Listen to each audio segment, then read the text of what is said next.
Sidang pra-peradilan Peggy Setiawan digelar di Pengadilan Negeri Bandung, Jawa Barat setelah sempat tertunda minggu lalu. Pihak termohon Polda Jawa Barat hadir di persidangan diwakili Kepala Bidang Hukum Polda Jawa Barat, Kombes Pol Nur Hadi Handayani, dan tim penyidik unit Jatanras yang berjumlah 15 orang. Dalam sidang perdana tersebut, tim kuasa hukum Peggy Setiawan membacakan kurang lebih 35 halaman berkas gugatan penetapan status tersangka kliennya. Salah satu poin yang dibacakan adalah klaim ditemukannya sejumlah kejanggalan dalam penetapan Peggy Setiawan sebagai tersangka. Kuasa hukum Peggy pun meyakini kliennya tak bersalah dan lepas dari jerat kasus kematian Vina dan Eki di Cirebon 2016 silam. Hari ini, sidang pra-peradilan Peggy Setiawan kembali digelar. Adapun agenda sidang adalah mendengarkan jawaban dari pihak termohon, yaitu pihak Polda Jawa Barat. Dari Bandung, Jawa Barat, tim TV One mengabarkan.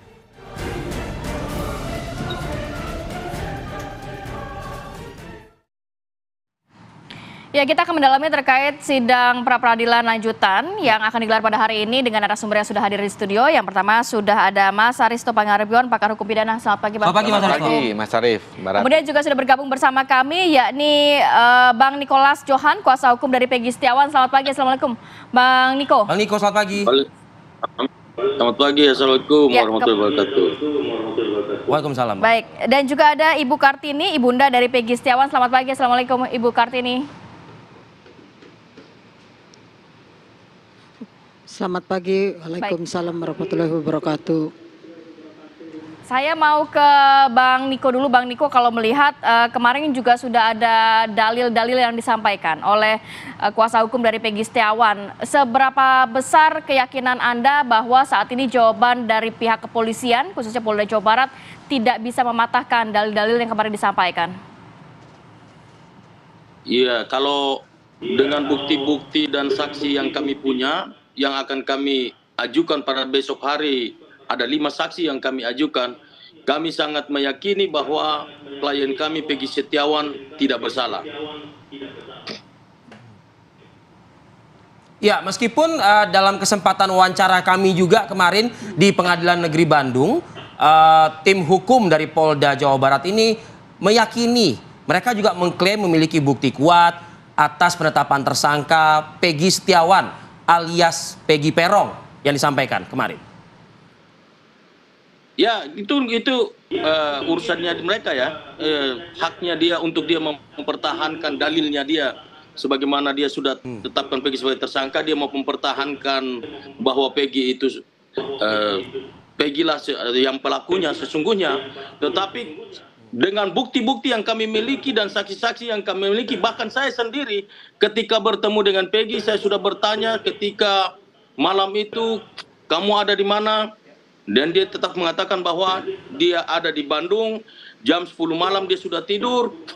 Kemudian waktu itu dia salam tangan saya, dia bilang, "Pak, tolong selamatkan saya, Pak, saya tidak bersalah.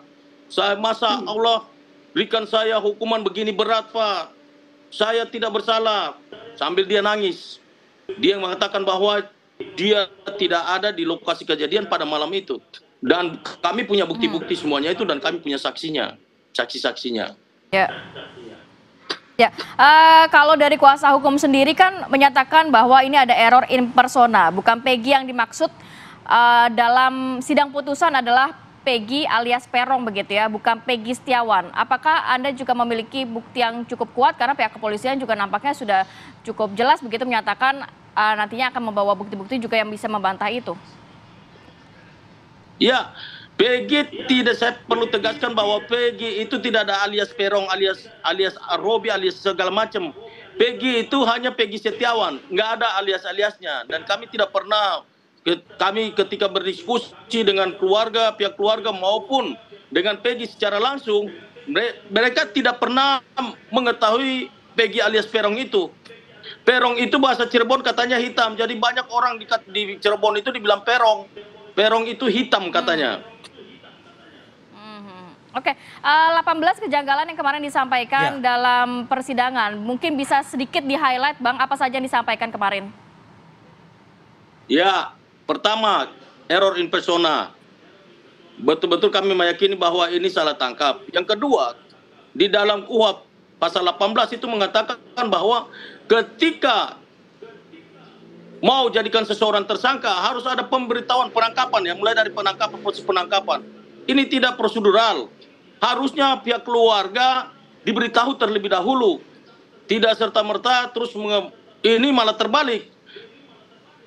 Peggy-nya ditangkap dulu, dijadikan tersangka, baru dicari alat bukti, dicari saksi-saksi. Ini kan nggak benar. Inilah yang menjadi alasan kenapa kami pra-peradilan. Baik. Saya bergeser ke Bang Aristo deh. Bang Aristo, publik ya mungkin melihatnya menangkapnya kemarin begitu, karena mungkin tidak langsung dijawab. Nah gitu loh.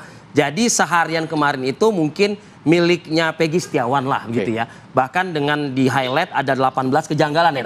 Ya. Nah ini hari ini Bang Aristo melihat apakah Polda bisa menjabarkan atau menjawab 18 kejanggalan tersebut, Bang Aristo? Gini ya, memang dari awal ya perkara ini tuh susah untuk kita tidak menyimpulkan ada paling tidak kesalahan administrasi penyidikan. Ya. Soal DPO kurang tambah, kemudian habis DPO jadi tersangka lagi. Tetapi yang namanya administrasi penyidikan itu bisa dijawab secara sederhana. Dan itu kalau itu pun salah, itu kan masalah surat menyurat. Ya. Itu bisa diperbaiki. Ya. Jadi kalau persoalan itu bisa diperbaiki. Nah, yang kedua, memang yang menurut saya fundamental adalah challenge terhadap error in persona tadi. Ini bukan orangnya. Iya. Itu kan sebenarnya. Kalau pengadilan mengatakan ini bukan orangnya, ya nggak bisa diperbaiki, ini bukan orangnya. Nah, apa yang bisa dilakukan polisi ya? Prediksi saya kan polisi selalu mengatakan kita punya bukti kuat. Ya. Pertama, kalau saksi-saksi itu tidak terlalu kuat ya, tidak terlalu reliable karena namanya saksi bisa bohong, kredibilitasnya bisa berubah-ubah juga. Bisa dimodify. Tapi yang penting adalah saya pikir ya, kalau mau polisi kuat ini, dia mengeluarkan bukti yang selalu Kapolri bilang tuh scientific. Apa tuh bukti scientific? Ya itu bukti empiris yang sulit dibantah. Misalnya apa?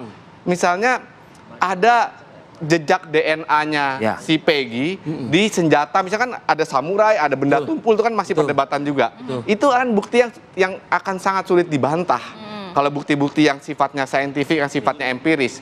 Kalau bukti saksi itu empirikalnya itu ya questionable. Kenapa ya? Tadi saya bilang modified, bisa berubah-ubah. Nah, kalau administrasi penyidikan misalnya, tidak ada surat pemanggilan atau salah tangkap, kemudian tidak ditandatangani, surat perintahnya tidak ada. Itu gampang formalitas itu. Jadi perbaiki aja. Nah, sekali lagi yang nggak bisa diperbaiki adalah kalau error in personal. Jadi inilah battle-nya menurut saya. Jadi kan akan ada pembahasan material sedikit di dalam persidangan ini untuk mengungkap formilnya begitu ya? Iya, walaupun sebenarnya keran itu ya, sebenarnya keran untuk membahas material itu dibuka oleh Mahkamah Konstitusi. Sebelumnya itu kan cuma surat menyurat aja. Tapi sekarang dibuka, apalagi konsumsi publik begini nih, TV One membahas terus. Hakim pasti akan melihat substance-nya, bukan hanya kuantitas alat buktinya punya 1, punya 2, tapi pasti melihat kualitas alat buktinya. Apa yang dilihat kualitas itu tadi, apakah dia ini terbantahkan atau tidak, gitu.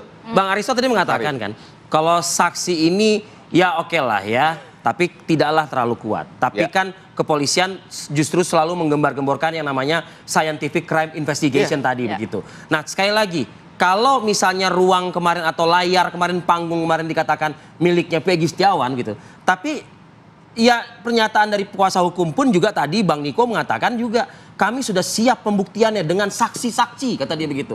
Artinya dari sisi Peggy Setiawan pun juga tidak cukup kuat juga kalau hanya sebagai saksi-saksi. Kalau yang di situ, yang di Peggy saksi, yang di polisi punya jejak DNA tadi saintifik, sudah jelas kredibilitas alat buktinya itu akan kalah. Iya, gini. Karena dalam hukum acara pidana betul bahwa keterangan saksi itu salah satu alat bukti, tapi keterangan saksi itu ya pada prakteknya derajatnya tuh rendah. Kenapa derajatnya rendah? Karena saksi itu bisa bohong dan bahkan itu sudah diantisipasi oleh KUHP. Makanya ada yang namanya tindak pidana kalau saksi berbohong, kalau di luar negeri namanya perjury. Kenapa? Karena saksi bisa diarahkan kan? Bisa disetel. Bisa disetel. Itu persoalannya, makanya Kapolri selalu menggembar-gemborkan polisi scientific crime investigation. Beneran ada tapi enggak gitu. Nah, ini yang saya tunggu sebenarnya. Ini beneran ada apa enggak?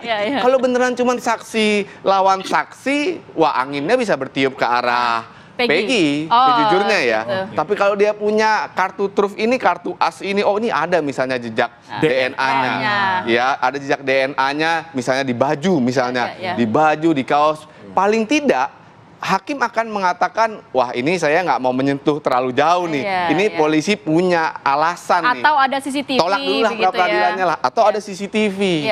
Ya, CCTV yang saya nggak tahu ya ada apa enggak ya. Mungkin. Tapi saya harapkan ya, kasus ini supaya nggak anti klimaks ya, supaya polisi ini sudah menunda kemarin begitu ya, sudah dikritik habis-habisan. Saya harapkan ada tuh kartu asnya. Apalagi di usianya 78 tahun ya.